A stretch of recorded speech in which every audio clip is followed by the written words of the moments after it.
Ang gabi na tinawag ako ng sarili kong manugang na isang pabigat, isang dagdag na bibig na kailangang pakainin, ay ang gabi na namatay ang puso ko. At ang anak ko, wala siyang sinabi. Nakatayo lang siya roon, tahimik, ang hiya, ang sakit na dulot ng kawalan ng utang na loob. Halos pumatay sa akin. Sa loob ng maraming taon, ako ang kanilang ilaw ng tahanan. Ibinigay ko ang lahat, bawat sentimo, bawat dasal, para sa kinabukasan nilang dalawa. Ngunit para sa kanila, para lang akong isang anino na hindi pinapansin. Hanggang sa dumating ang araw na nagpasya silang wala na akong silbi. Pinalayas nila ako na dala lang ang 2 maleta at basag na puso. Pero meron silang hindi alam. May isang lihim na yaman. Isang mana na iniwan sa akin ng aking yumaong asawa na nagkakahalaga ng mahigit 100 milyong piso. Ang kaawa-awang matanda na ipinagtabuyan nila, siya pala ang magiging mangangaso. Gusto nilang manahimik ako at maglaho. Ngayon, hindi lang ang bahay ang babawiin ko. Babawiin ko ang aking dangal. At bibigyan ko sila ng isang leksyon na hinding-hindi nila malilimutan. Kung naranasan mo na ring ituring na estranghero sa sarili mong pamamahay, i-like at i-share mo ang video na ito. Mag-comment ka sa ibaba. Saan kayo nanonood? Kwentuhan mo ako. Ang mga araw na lumipas sa loob ng maliit na motel room na iyon ay parang walang katapusan. Bawat isa ay mas mahaba kaysa sa nauna. Ang amoy ng kwarto, isang pinaghalong amoy kulob, luma at usok ng sigarilyo mula sa labas. Naging pamilyar na sa aking pandinig ang ugong ng lumang aircon at ang paminsan-minsang tunog ng mga sasakyan sa malapit na kalsada. Ito ang naging kanlungan ko. Ito ang naging kulungan ko. Sa mga unang linggo, halos hindi ako makakain. Ang bawat subo ay parang may kasamang buhangin ng kahihiyan at bighati. Paano nangyari ito sa akin? Ako, si Teresita, na buong buhay ay inilaan sa pag-aalaga sa aking pamilya. Ngayon ay mag-isang binibilang ang mga natitirang barya sa aking pitaka. Sinubukan kong maghanap ng trabaho. Nag-apply ako sa mga grocery, sa mga maliliit na tindahan, kahit bilang tagalinis. Ngunit sino nga ba ang tatanggap sa isang biyudang halos 60 anyos na ang huling karanasan sa trabaho ay ilang dekada na ang nakalipas? Masyado po kayong kwalipikado, ang magalang nilang sabi, na ang ibig sabihin ay, masyado ka nang matanda para dito. Ang bawat pagtanggi ay isang karayom na tumutusok sa aking pagkatao, nagpapaalala sa akin ng mga salita ni Marco. Isang pabigat, isang dagdag na bibig. Ang mga salitang iyon ay umuulit-ulit sa aking isipan, lalo na sa gabi, kung kailan ang katahimikan ay mas maingay pa sa anumang sigaw. Sinubukan kong tawagan si Isabel noong unang linggo. Isang beses lang. Gusto ko lang marinig ang boses niya, hindi siya sumagot. Nag-iwan ako ng mensahe. Anak, kumusta ka na? Okay lang ako. Isang kasinungalingan, syempre. Pero iyon ang ginagawa ng mga ina, hindi ba? Nagpapanggap tayong malakas para sa kanila. Hindi na siya tumawag pabalik. Pagkatapos noon, hindi ko na sinubukan ulit. Ang katahimikan mula sa kanya ay mas masakit pa kaysa sa mga salita ni Marco. Isang gabi, habang nakaupo sa gilid ng kama, pakiramdam ko ay nasa dulo na ako ng lahat. Wala na akong mapupuntahan. Wala nang natitirang pag-asa. Dala ng kawalan ng magawa, binuksan ko ang nag-iisang karton na dala ko na hindi naglalaman ng damit. Ito ay isang baul ng mga alaala mula sa aming bahay sa Laguna. Mga lumang litrato namin ng aking yumaong asawa. Mga sulat mula sa mga kaibigan. At sa pinakailalim, nakatago sa isang sulok, isang maliit na libro na balot sa katad. Ang talaarawan ng aking ina. Nagulat ako. Hindi ko matandaan na inilagay ko ito sa kahon. Siguro sa pagmamadali ko na isama ko ito ng hindi namamalayan. Aaminin ko, muntik ko na itong ibalik. Ano pa ang silbi nito? Isa lamang itong paalala ng nakaraan. Ngunit may kung anong humila sa akin. Ang pakiramdam ng luma at malambot na katad sa aking mga kamay. Parang may sarili itong kwento. Parang may ibinubulong ito sa akin. Binuksan ko ang ilaw sa tabi ng kama at sinimulang basahin ang mga unang pahina. Ang sulat kamay ng aking ina, malinis, paikot, at laging gumagamit ng tinta. Naalala ko ang mga maiikling mensahe na inilalagay niya sa baunan ko noong bata pa ako. Sa una, ang mga nakasulat ay pangkaraniwan lamang. Tungkol sa panahon, sa mga gawain sa simbahan, sa pagtaas ng presyo ng bilihin. Mga simpleng bagay sa buhay ng isang simpleng babae. Ngunit habang lumalalim ang aking pagbabasa, may isang entry na pumukaw sa aking pansin.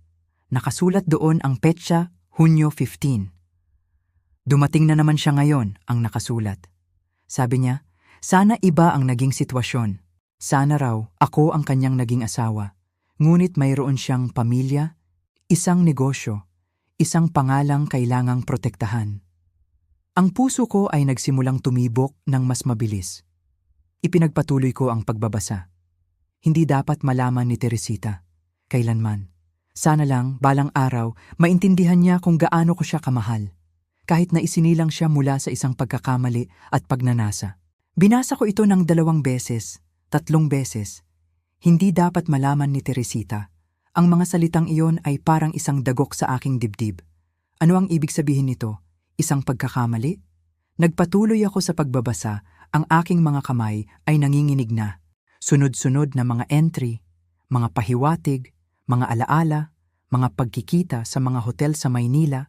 Maliliit na halaga ng pera na sinusubukan niyang tanggihan, ngunit kailangan niya para sa aking pag-aaral. Hindi niya kailanman binanggit ang buong pangalan ng lalaki, tanging mga inisyal lamang, HJS. Tapos, isa pang entry, petsa Pebrero. Sinabi niya na gumawa na siya ng paraan, na kung may mangyari man sa kanya, sisiguraduhin niyang may maiiwan para kay Teresita. Isang bahagi ng lahat ng kanyang pinaghirapan. Hindi ito magiging opisyal, syempre. Masyadong delikado. Ngunit ipinangako niya sa akin ang isang trust, isang sulat. Sabi niya, ang kanyang abogado, si Ginoong De Leon, ang nakakaalam. De Leon, ang pangalang iyon. Parang isang kidlat na tumama sa akin. Nakita ko na ang pangalang iyon dati. Saan nga ba? Pagkatapos, naalala ko. Ito ang pangalan ng abogado ng aking yumaong asawa para sa ilang mga papeles noon. Ngunit iba ang unang pangalan. Posible kayang inabot ako ng 2 araw at maraming paghahanap sa isang internet cafe. Ang bawat piso na inihuhulog ko sa coin slot ay parang isang hakbang palapit sa katotohanan. At doon, sa wakas, natagpuan ko siya. Leonard De Leon, isang retiradong abogado na dalubhasa sa mga mana. Mayroon pa ring maliit na opisina sa Makati. Ang mga kamay ko ay nanginginig, hindi ko kayang tumawag. Sa halip, sumulat ako. Isang sulat kamay, ipinadala sa pamamagitan ng koreo. Ipinaliwanag ko kung sino ako, kung sino ang aking ina at nakikiusap, nagmamakaawa para sa isang pagkakataong makipag-usap. 2 linggo ang lumipas. 2 linggo ng paghihintay na puno ng kaba at alinlangan. Akala ko, wala na. Isang panaginip lang ang lahat. Ngunit isang hapon, tumunog ang luma kong telepono. Isang hindi pamilyar na numero. Nang sagutin ko ito at binanggit ko ang pangalan ng aking ina, narinig ko ang pag-crack sa boses sa kabilang linya. Siya na nga, si Attorney De Leon. Kilala niya ang aking ina, hindi lang bilang kliyente, kundi bilang isang kaibigan. Matagal ko nang hinihintay ang tawag mo, Teresita, sabi niya. Mayroon kang kailangang makita. Kinabukasan, sumakay ako ng bus papuntang Makati. Dala ko ang isang maliit na bag, sakaling isa lamang itong panloloko. Ngunit pagpasok ko sa tahimik niyang opisina na napapalibutan ng mga lumang libro at mas lumang katahimikan, alam kong totoo ito. Inabutan niya ako ng isang selyadong sobre, naninilaw na sa katagalan at marupok. Mula ito kay Horacio Jacinto Silang. Ang nagtatag ng Silang Energy, isa sa pinakamalaking kumpanya ng langis sa Luzon. Isang lalaking nakikita ko lang sa mga pahayagan. Isang lalaking may pamilya, reputasyon, at isang malaking pamana. Ang sulat ay para sa aking anak, Teresita. Hindi ko natapos basahin ang buong sulat ng isang upuan. Umiyak ako bago pa man umabot sa 2 talata. Inamin niya ang lahat, ang kanilang pag-iibigan, ang kanyang pagsisisi, ang tahimik na pagmamahal, at pagkatapos, ang pangako. Sa pagkamatay niya, Isang bahagi ng kanyang personal na yaman na hindi matutuntun sa kanyang opisyal na ari-arian ay ipinagkaloob sa akin sa pamamagitan ni Ginoong De Leon. Dugo kita, sabi niya sa sulat. At kahit naging duwag ako para kilalanin ka noong nabubuhay pa ako, kinikilala kita ngayon sa aking kamatayan. Inilatag ni Attorney De Leon ang isang folder sa ibabaw ng mesa. Sa loob, naroon ang mga papeles ng bank accounts, isang maliit na investment portfolio, mga titulo ng lupa, ang kabuuang halaga, mahigit 100 milyong piso. 100 milyon. 100 milyon. Tinitigan ko ang mga papel pagkatapos ay sa kanya. Totoo po ba ito? Pabulong kong tanong. Tumango siya. Iyo iyan, Teresita, noon pa man. Ang puso ko ay kumakabog ng malakas. Hindi dahil sa pera, kundi dahil sa unang pagkakataon sa aking buhay, naramdaman kong may pumili sa akin. May nakakita sa akin. Hindi ako sumigaw o tumawa o napahagulhol. Naupo lang ako doon, tahimik na parang isang bulong, hinahayaan ng katotohanan na bumuhos sa akin na parang isang matagal nang hinihintay na ulan. Nang gabing iyon sa aking motel room, hindi ako nakatulog. Nakatitig ako sa kisame tulad ng ginawa ko sa loob ng maraming buwan. Ngunit sa pagkakataong ito, isang ngiti ang unti-unting gumuhit sa aking mga labi. Akala nila, itinapon na nila ako. Akala nila, tapos na ako. Ngunit hindi nila alam, hindi pa ako tapos. Sa katunayan, ngayon pa lang ako magsisimula. Ang babaeng pinalayas nila ay patay na. Isang bagong Teresita ang isinilang mula sa abo ng kanyang nakaraan. At ang Teresita na ito ay may plano. Hindi ako bumalik agad sa Laguna. May nagbago sa loob ko, isang pagbabagong permanente. Hindi na ako si Teresita, ang nalimot na ina. Ako ay isang bagong tao ngayon. Isang taong pinagsinungalingan sa buong buhay niya at sa wakas ay nakita ang katotohanan. Sa unang pagkakataon sa loob ng maraming buwan, marahil ay mga taon, hindi ako nalulunod sa kahihiyan. Humihinga ako ng kalinawan. Nanatili ako sa Makati ng ilang araw pa. Naglakad-lakad ako sa mga kalye ng Bonifacio Global City, isang lugar na noon ay sa panaginip ko lang napupuntahan. Umupo ako sa mga mamahaling coffee shop, tahimik na nagmamasid sa mga taong abala sa kani-kanilang buhay. Mga taong hindi itinapon na parang basura, tulad ko. At sa unang pagkakataon, hindi ko sila kinaiinggitan. Pinag-aralan ko sila. Inisip ko kung sino sa kanila ang may mga ngiting nagtatago ng pighati, kung sino ang pinagtaksilan, kung sino ang gumapang pabalik mula sa pagiging invisible. Hindi ko hinangad ang kanilang buhay, hinangad ko ang kanilang lakas. Hindi lang mana ang ibinigay sa akin ni Attorney De Leon. Binigyan niya ako ng panahon. Panahon para iproseso ang lahat. Panahon para maintindihan ang hawak ko ngayon. Hindi lang ito yaman, ito ay kapangyarihan. At noong una, wala akong ideya kung ano ang gagawin dito. Ngunit ang pighati, kapag sinamahan ng sapat na kahihiyan, ay nagiging gasolina. Napagtanto ko na ang pinakamalaking insulto na maibibigay ko kina Marco at Isabel ay hindi ang aking galit, kundi ang aking tagumpay. Nang bumalik ako sa Maynila, hindi na sa mumurahing motel. Nagbook ako ng isang short-term rental sa isang kondominium sa BGC. Malinis, moderno, tahimik. Ang uri ng lugar na hindi kailanman maiisip ni na Isabel at Marco na kaya kong bayaran. Nagsimula akong manamit ng iba, mas formal, mas pinag-isipan. Hindi magarbo, pero nagbibigay ng impresyon na hindi ako dapat basta-basta. Isang bagong uri ng pagiging invisible, ang uri na nagbubukas ng mga pinto. Gabi-gabi, sa harap ng laptop na binili ko, nagsimula akong manood ng mga video sa YouTube. Tungkol sa investing, sa real estate, sa mga kontrata. Natutunan ko ang lengguwahe ng negosyo. Natutunan ko ang mga salitang assets, liabilities, return on investment. Hindi dahil gusto kong magtayo ng isang imperyo, kundi dahil gusto kong protektahan ang aking sarili. Hinding-hindi na ako magiging walang kapangyarihan muli. At doon, isang gabi, habang nagbabrowse sa mga website, natagpuan ko ito. Ang listing ay nakatago sa isang real estate auction site, isang apartment building sa Quezon City. Medyo luma na, pero matibay pa ang pundasyon. Ang lokasyon, eksakto sa complex kung saan nakatira sina Isabel at Marco.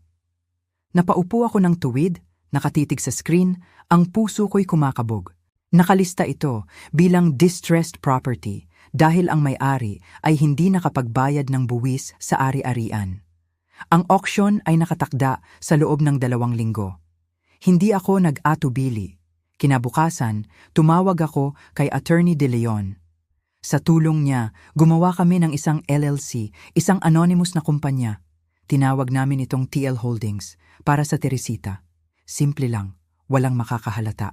Inayos namin ang mga papeles, inilipat ang pondo at naglagay ng bid. Hindi ko plinano ang paghihiganti, hindi eksakto. Sa aking isip, ito ay isang strategic investment. Ngunit sa aking puso, alam kong higit pa rito ang dahilan.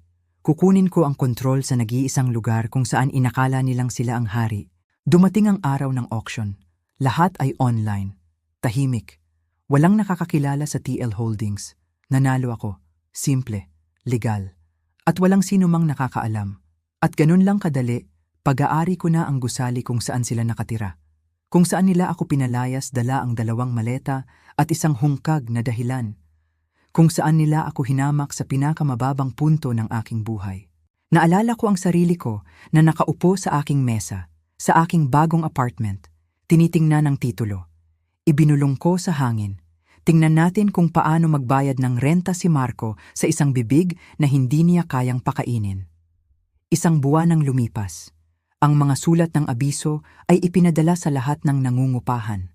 Ang mga renta ay muling susuriin, at ang mga tuntunin sa pag-upa ay pag-aaralan.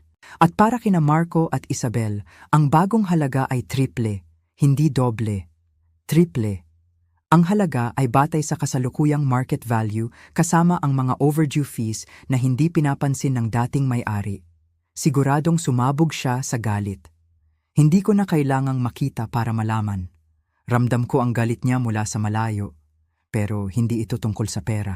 Ito ay tungkol sa pride. Si Marco ay isang lalaking kailangang maramdaman na siya ang may kontrol. At kakatanggal ko lang ng alpombra sa ilalim ng kanyang mga paa ng tahimik.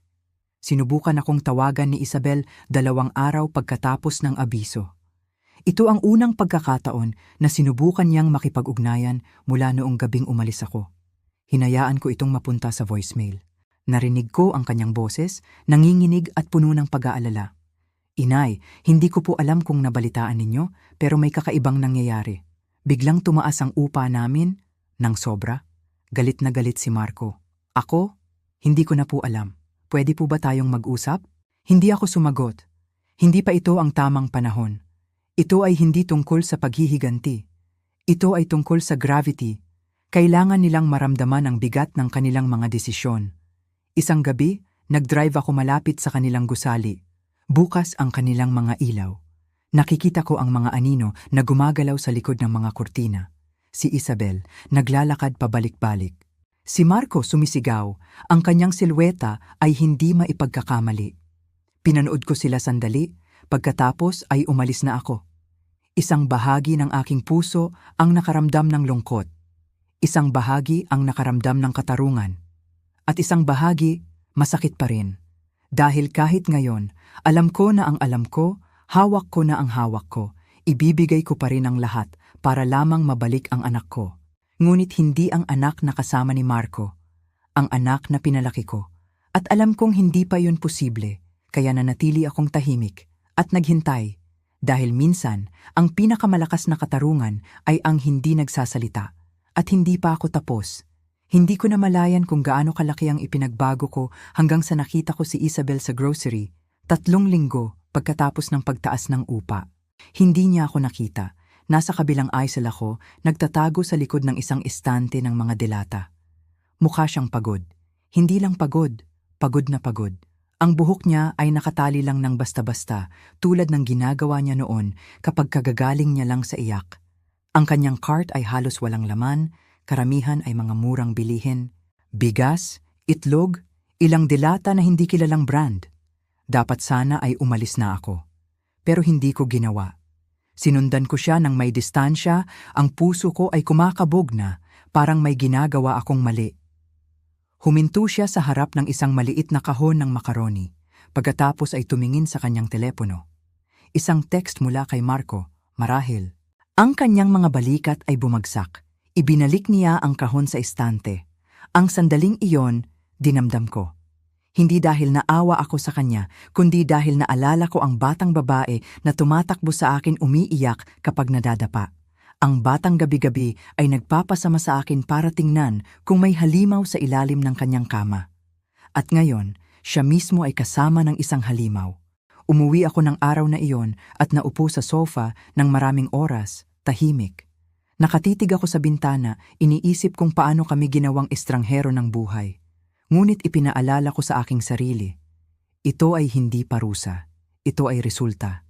At ang resulta ay matagal nang dapat dumating. May mga plano na ako ngayon. Hindi lang para sa gusali, kundi isang tahimik at dahan-dahang laro ng chess. Bawat galaw ay kinakalkula, bawat hakbang ay pinag-isipan. Sa ilalim ng pangalan ng TL Holdings, sinimulan ko ang mga pagkukumpuni. Maliliit na bagay muna, mga tumutulong gripo, sirang kandado, mga kumikislap na ilaw. Hindi ito napansin ni Marco. Masyado siyang abala sa pagtaas ng upa, sumisigaw sa property manager sa pamamagitan ng email, humihingi ng mga sagot. Ngunit kilala ko siya. Alam ko kung paano gumagana ang kanyang ego. Hindi siya aalis. Ituturing niya iyon bilang isang pagkatalo. At si Isabel? Susunod lang sa kanya, tulad ng dati? Kaya, nagpatuloy ako. Pinalitan ko ang signage ng property, nagpakabit ng security camera malapit sa lobby, in-update ang mga mailbox ng mga nangungupahan. Lahat sa ilalim ng pangalan ng aking kumpanya. Walang nakakaalam kung sino ang nasa likod nito. Pagkatapos ay dumating ang susunod na abiso, taunang inspeksyon, sa pilitan. Nagpadala si Marco ng isang galit na tugon sa pamamagitan ng tenant portal, puno ng mga walang laman na banta at pagmamatuwid sa sarili. Ngumiti ako habang binabasa ito. Unti-unti siyang nawawala sa sarili at hindi ko kailangang gumawa ng kahit ano. Samantala, ako ay nagiging isang taong halos hindi ko na makilala. Nagbago ang ayos ng aking buhok. Mas matatalas na damit. Naglalakad ako ng may layunin. Nagsimula akong sumali sa mga maliliit na business meetup gamit ang ibang pangalan. Natututo ako tungkol sa real estate, nagtatayo ng mga koneksyon. Walang nagtatanong tungkol sa aking nakaraan. Ang nakikita lang nila ay isang tahimik at kalmadong babae na may matalas na mga mata at pera. Ang pinakamahusay na pagbabalat kayo ay ang katotohanang hindi mo sinasabi. Isang umaga, nakasalubong ko sina Isabel at Marco sa parking lot habang papalabas ako sa isang pulong. Nananatili akong nakasalamin, ang aking buhok ay nakatago sa isang makinis na bun. Halos hindi ako tiningnan ni Isabel. Si Marco ay hindi ako nakilala. Nang gabing iyon, naupo ako sa aking sala, humihigop ng tsaa. Iniisip kung gaano kakaiba ang pakiramdam na dumaan sa sarili mong anak at maging invisible. Hindi dahil mahina ka, kundi dahil mas malakas ka kaysa sa natatandaan nila.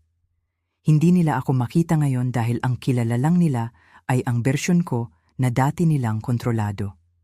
At ang babaeng iyon ay wala na. Ang mga tawag mula kay Isabel ay nagpatuloy, ngunit mas madalang na. Malambot at nag-aalangang mga voicemail.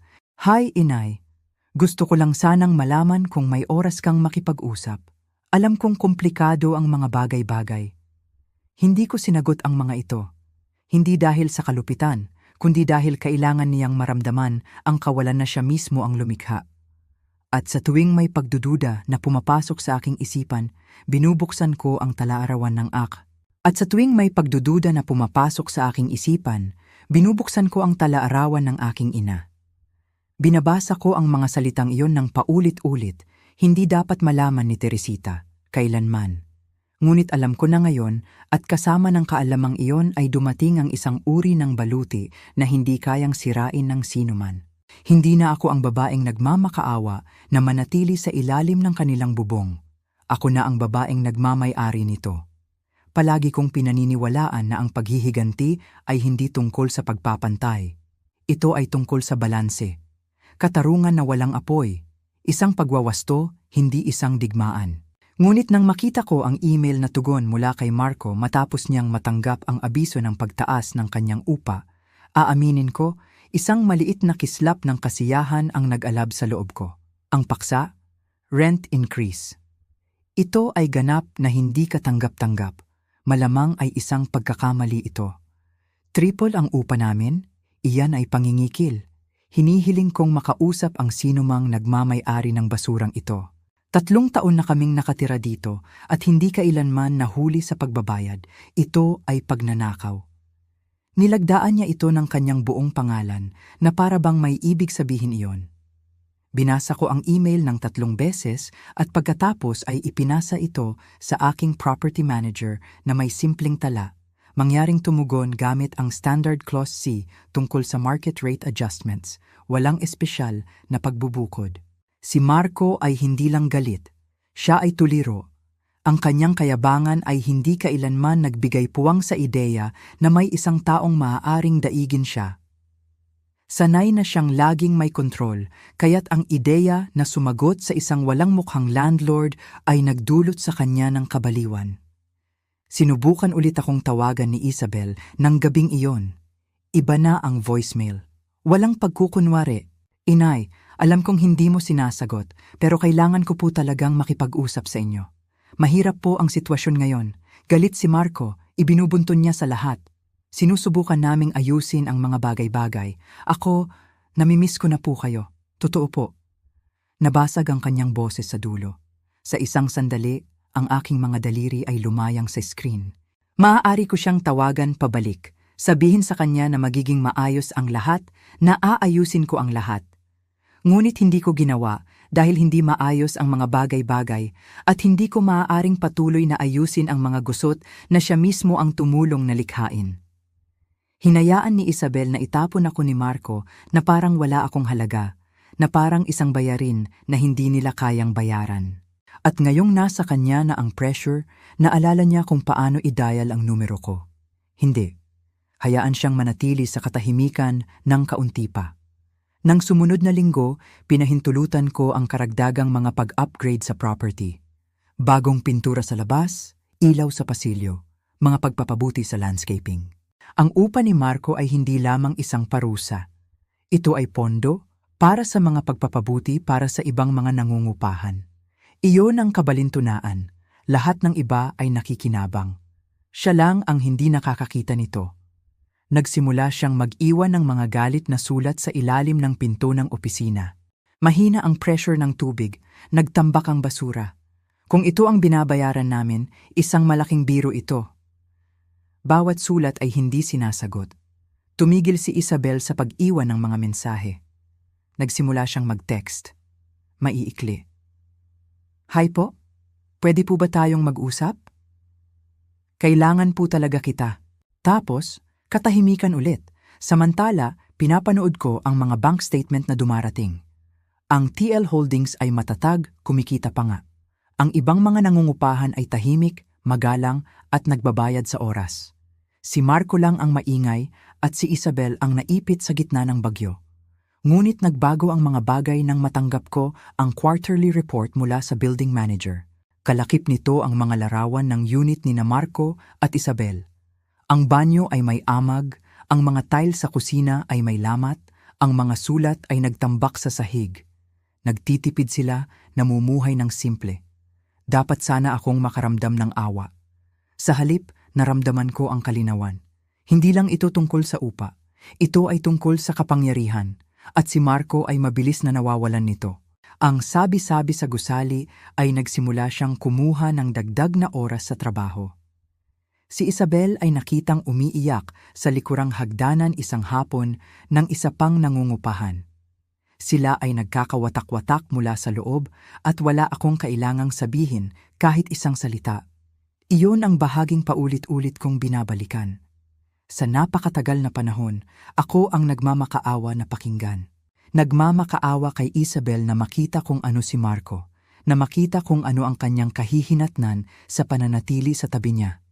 Ngayon sila naman ang nalulunod sa sarili nilang katahimikan at pinapanood ko sila mula sa itaas. Literal. Ang bago kong apartment ay tanaw ang kanilang courtyard. Ibang gusali, mas mataas na palapag, mas ligtas na lugar. Isang tanawin na hindi nila kayang bayaran. Hindi ko sila palaging pinapanood, sapat lang para maalala na hindi ako baliw, na hindi ko inimbento ang pagtataksil, na ang ginawa nila sa akin ay nararapat na may kahihinatnan. At gayunpaman, sa kabila ng lahat ng iyon, may mga gabing natatagpuan ko pa rin ang aking sarili na nakaupo sa tabi ng bintana, hawak ang aking telepono, nakatitig sa huling mensahe ni Isabel. Kailangan po talaga kita. Ang babae sa loob ko, ang ina, ay nasasaktan. Ngunit palagi kong iniisip na ang tunay na kapangyarihan ay hindi kailangang sumigaw para marinig. Hindi ito nagdadabog ng pinto o nagbabanta. Hihilahin mo lang ang isang tali dito, isasara ang isang pinto doon, at panoorin ang mga taong minaliit ka na magsimulang mabalisa. At si Marco, siya ay nababalisa.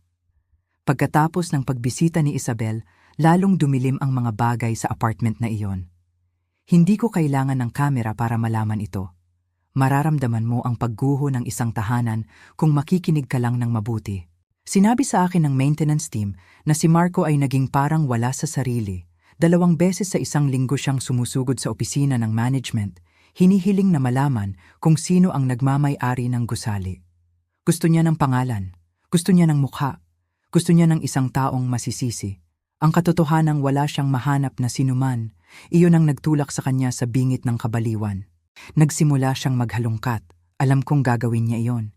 Hindi si Marco ang tipo na tahimik na tatanggap ng pagkatalo. Nakita ko kung paano niya dati pinakikialaman ang telepono ni Isabel kapag natatagalan ito sa tindahan. Kung paano niya tinitingnan ang mga resibo nito, nagkokomento kung gaano katagal ito sa pag-aasikaso ng mga bagay-bagay. Ang salitang possessive ay hindi sapat para ilarawan siya. Kaya nang magsimula siyang maghanap ng pangalan sa likod ng TL Holdings, handa ako. Sinubukan niyang hanapin ang LLC sa mga pampublikong talaan, ngunit isinampa ng aking abogado ang lahat sa pamamagitan ng isang privacy trust. Walang pangalan, walang lead. Pagkatapos ay dumating ang mga email sa aking property manager, nagpapanggap siyang isang nangungupahan, nagtatanong kung sino ang nagmamay-ari ng gusali.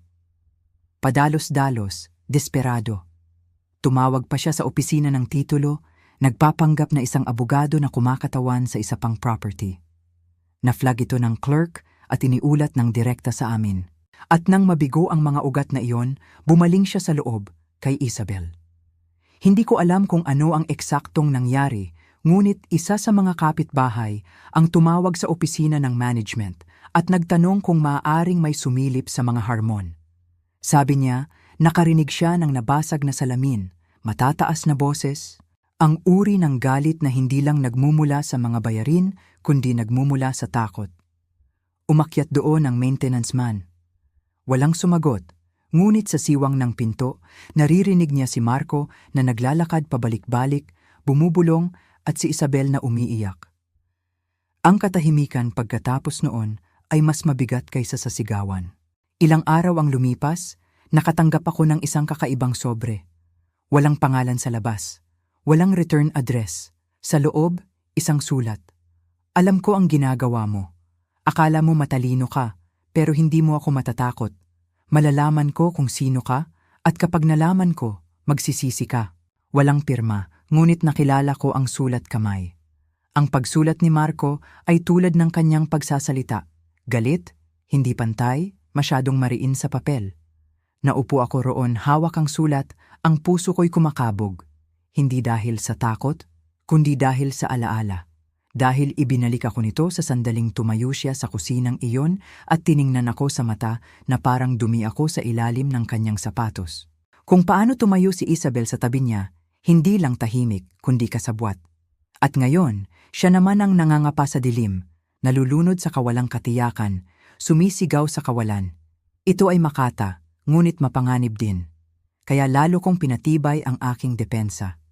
Ipinatawag ko sa aking abogado ang security ng gusali. Nag-install kami ng mas maraming surveillance. Maingat, legal, routine. Siniguro kong protektado ang ibang mga nangungupahan. Ang gusali ay hindi babagsak dahil lang sa isang lalaking hindi kayang dalhin ang bigat ng sarili niyang kalupitan. At si Isabel, hindi na siya tumawag ulit. Ngunit narinig ko mula sa building manager na naglalakad na lang siya papunta sa trabaho. Ang kanyang sasakyan ay naibenta. Ang kanilang mga kuryente at tubig ay pinatitipid.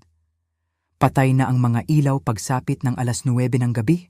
Walang heater sa ilang gabi. Ang mga bitak ay wala na lang sa kanilang relasyon. Nasa kanilang kaligtasan na. At sa kabila ng lahat ng iyon, pinanatili ko ang aking distansya. Dahil hindi ito tungkol sa paghihiganti. Ito ay tungkol sa resolusyon.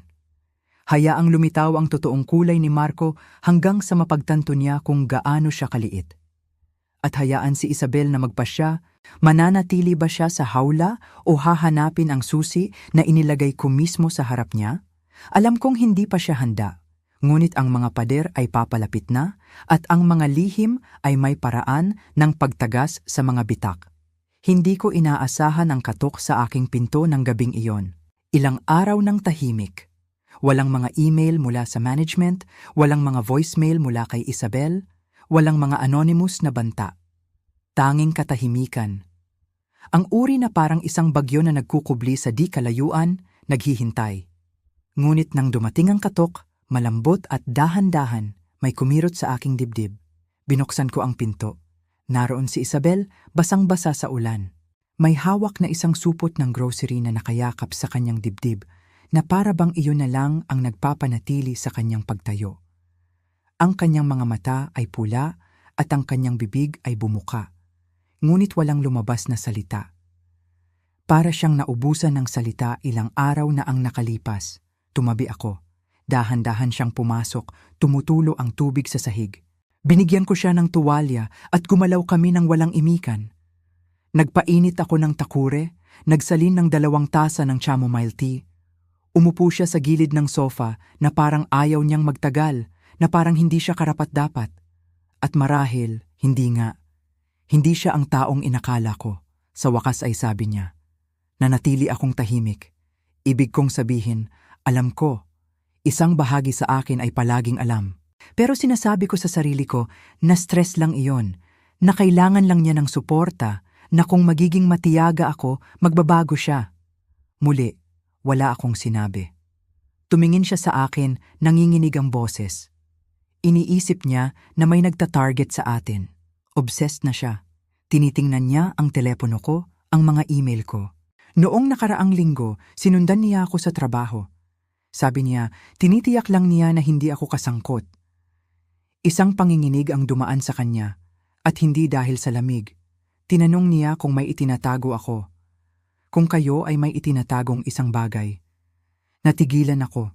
Hindi siya naghintay ng sagot. Sinabi ko sa kanya na ilang linggo nakitang hindi nakausap, na hindi ko man lang alam kung nasaan ka. Huminto siya.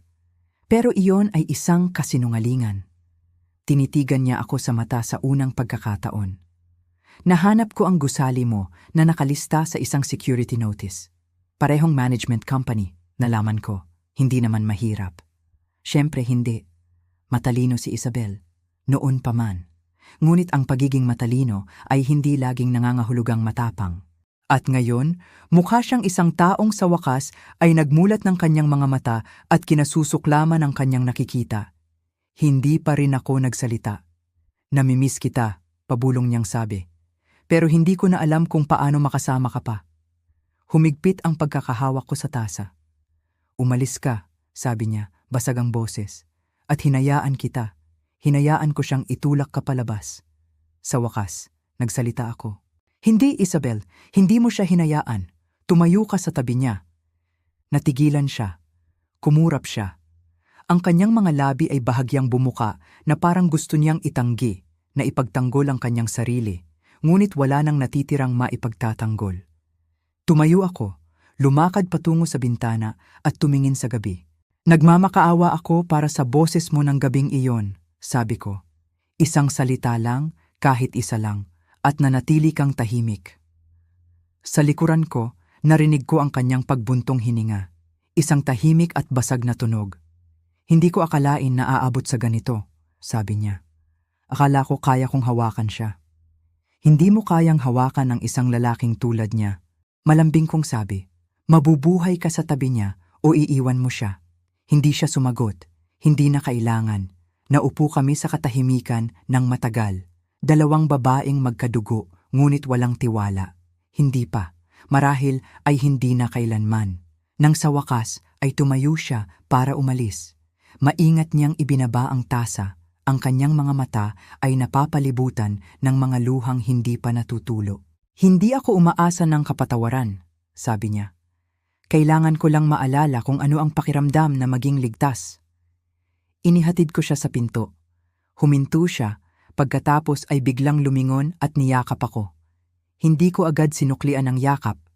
Pagkatapos ay ginawa ko, ngunit dahan-dahan, maingat, na parang isang taong sinusubukang hawakan ang isang alaala nang hindi ito dumudulas sa kanyang mga daliri.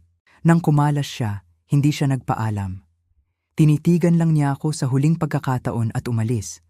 At habang nagsasara ang pinto sa likuran niya, may naramdaman akong nagbago sa kaibuturan ng aking dibdib. Hindi pa kapatawaran, hindi pa. Ngunit ang pinakamaliit na kislap ng isang bagay na maaaring balang araw ay lumago at maging ito kung hahayaan niya.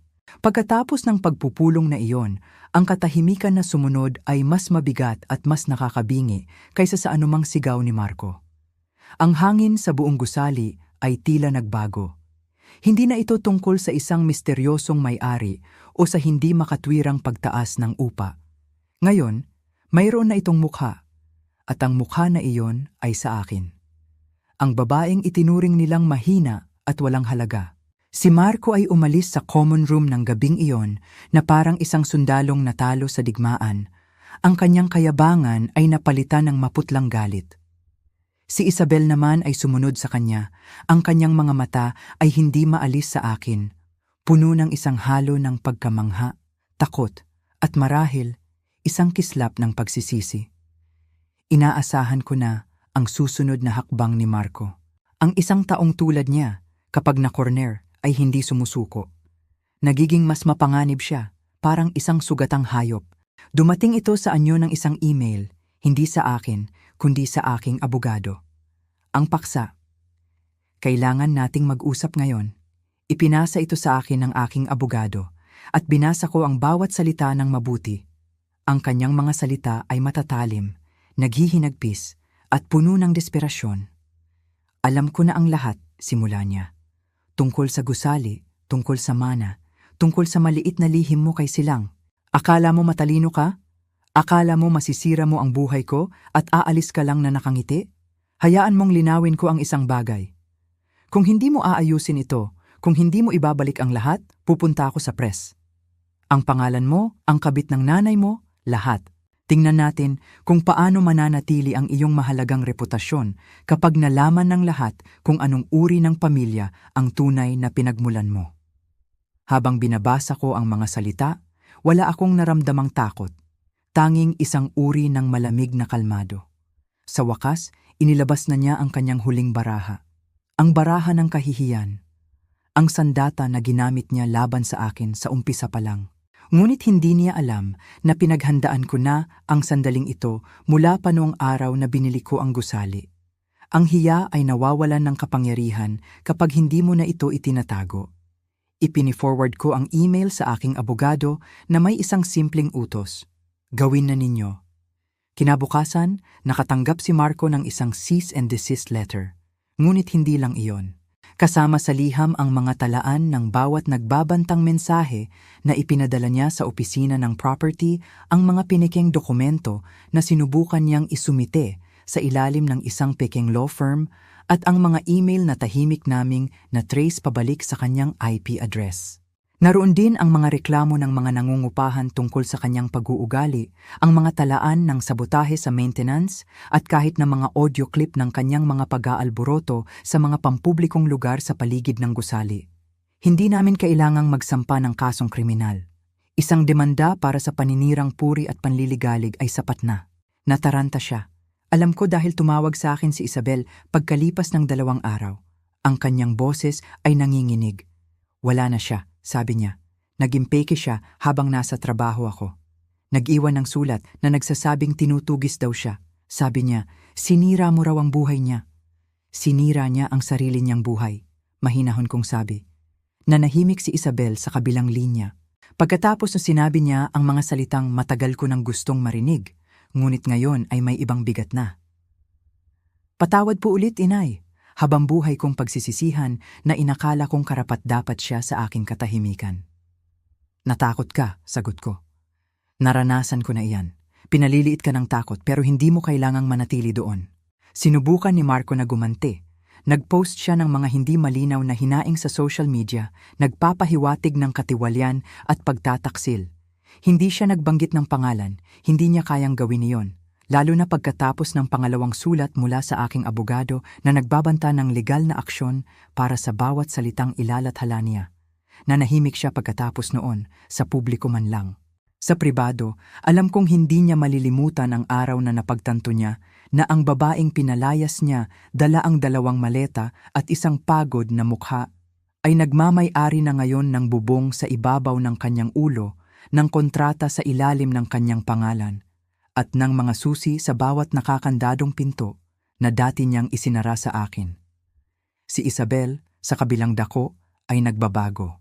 Lumipat siya mula sa unit sa loob ng 1 buwan, nakahanap ng isang maliit na studio malapit sa kanyang trabaho, nagsimulang mag-therapy at sumali sa isang community art class. Nagpinta pa siya ng isang bagay para sa akin, isang abstract ng isang phoenix na may kulay madilim na pula at ginto. Isinabit ko ito sa itaas ng aking fireplace.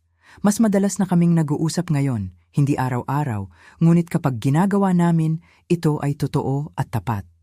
Wala nang pagkukunwari. Ang huling piraso ng puzzle ay dumating sa isang sobre. Isa pang sulat. Ngunit sa pagkakataong ito, galing kay Attorney De Leon. Binabati kita, Teresita. Ang gusali ay opisyal nang nailipat. Ang mga natitirang nangungupahan ay lumagda na sa mga bagong kasunduan. Ang demanda laban kay Ginoong Harmon ay naresolba na pabor sa iyo. Malaya ka nang magbenta, magpanatili o mag-restructure ayon sa iyong kagustuhan. Maingat kong tiniklop ang sulat, idinikit sa aking dibdib.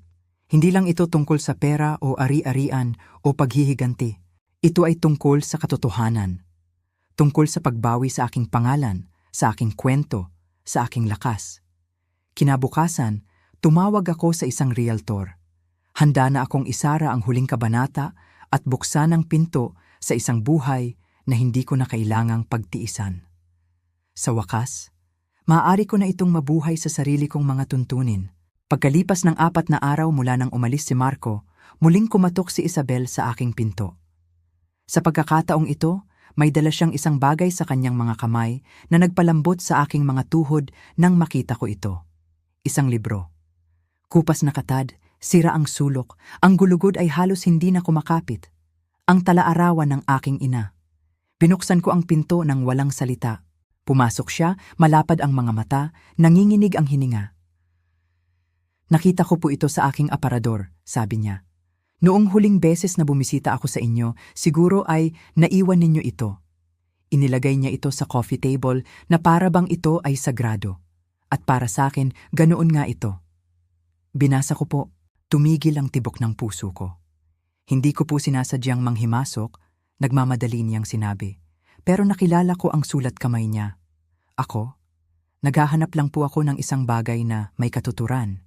Isang katahimikan ang namagitan sa amin na parang isang kurtina, mabigat at hindi pa rin naaalis. Hindi ko po alam ang tungkol kay Horacio Silang, pabulong niyang sabi, o ang pera, o ang trust, o anuman sa mga ito. Tumango ako ng isang beses, dahan-dahan. Hindi ko rin alam, hanggang sa wala na akong ibang matakbuhan. Nabasag ang kanyang boses. Inay, bakit hindi ninyo sinabi sa akin? Bakit ninyo ako hinayaang maniwala na wala kayong magawa? Tinitigan ko siya sa mata. At sa unang pagkakataon, hindi siya umiwas ng tingin. Dahil wala nga akong magawa noon. Noong gabing isinara mo ang pinto sa akin, wala akong plano. Wala akong pera. Wala man lang akong lugar kung saan pwedeng umiyak na hindi ako katutukan para tumahimik. Napangiwi si Isabel. Natagpuan ko ang talaarawan sa pinakamababang punto ng aking buhay. Noong binibilang ko ang mga barya para makakain ng hapunan. Noong 1 linggo na akong walang nakakausap. Ang talaarawang iyan, hindi lang ito nagsabi sa akin kung sino ako.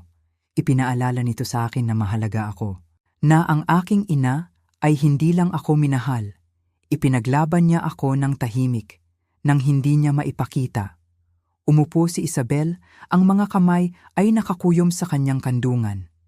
Hindi ko alam kung paano ako naging isang anak na kayang gawin ang ginawa ko. Paulit-ulit kong tinatanong sa sarili ko iyan. Lumakad ako patungo sa bintana, tumingin sa kalye sa ibaba, ang tahimik na ugong ng buhay na dumadaan. Hindi ka naging ganoon ng biglaan, sabi ko. Ito ay maliliit na pagpili. Pagpapabaya sa mga bagay-bagay, pagpili ng kapayapaan kaysa sa katotohanan. Paniniwala na ang pag-ibig ay nangangahulugang katapatan, kahit na masakit. Tumayo siya at lumakad papalapit sa akin. Iniwan ko na po siya. Ang mga salitang iyon ay tumama sa hangin na parang isang bomba. Sinubukan niyang halongkatin ulit ang mga gamit ko, ang laptop ko, ang bag ko. Sinabi ko sa kanya, "Hindi, yun lang." Sumigaw siya, nag-impake ng isang bag at umalis. Sabi niya, babalik siya. Pinalitan ko ang mga kandado kinabukasan. Lumingon ako sa kanya, natigilan. Hindi ko alam kung sino ako nang wala siya. Pag-amin niya, nanginginig ang boses. Ngunit mas gugustuhin kong malaman kaysa sa patuloy na mawala. Isang katahimikan ang namagitan sa amin, puno ng lahat ng hindi namin nasabi. Pagkatapos ay tumingin siya sa tala-arawan. Hindi po ninyo nararapat ang ginawa ko, ang ginawa namin. Hindi ko na iyon maaayos, pero gusto kong subukan. Lumakad ako pabalik sa kanya dahan-dahan at naupo sa tabi niya. Dati, pinapangarap kong marinig ang mga salitang iyan, sabi ko. Ngunit kapag sinasabi mo sila ngayon, hindi nila inaayos ang nakaraan. Isinusulat nila itong muli. Tumingin siya sa akin, nalilito. Hinawakan ko ang kanyang kamay ng marahan. Nakikita mo na ako ngayon. Iyon ang nagpapabago sa lahat. Nanatili kaming magkasama roon ng matagal. Ang uri ng katahimikan na hindi masakit, kundi naghihilom. Ang uri na dumarating pagkatapos na sa wakas ay masabi ang katotohanan. Bago umalis si Isabel ng gabing iyon, huminto siya sa pinto. Hindi ninyo ako pinalaki para maging mahina, sabi niya. Nakalimutan ko lang kung gaano kayo kalakas. Ngumiti ako ng malambing. Hindi, sabi ko. Hindi mo nakalimutan. Tumigil ka lang sa pagtingin. At ngayon, nakikita na niya ang lahat. Hindi lang kung sino ako ngayon, kundi kung sino ako noon pa man. Naibenta ko ang gusali noong kasagsagan ng tag-araw. Ang huling mga papeles ay nilagdaan sa isang maliwanag at walang ulap na Martes. Walang anumang seremonya, walang pagdiriwang. Isang tahimik na pag-click lang ng panulat. Isang matatag na pakikipagkamay. At ang bigat ng 3 taon ng pighati, pagtataksil at katahimikan ay sa wakas, gumaan mula sa aking mga balikat. Ang pera ay pumasok sa aking bank account kinabukasan, ngunit hindi ako nagdiwang. Sa halip, nagsulat ako ng isang tseke, isang malaking halaga. Kalahati ng kita ay napunta sa isang lokal na kanlungan para sa mga kababaihan at mga bata na nasa krisis.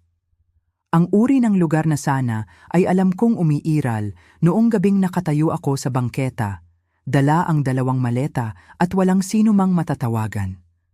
Hiniling ko sa kanila na magtayo ng isang bahagi na ipapangalan sa aking ina.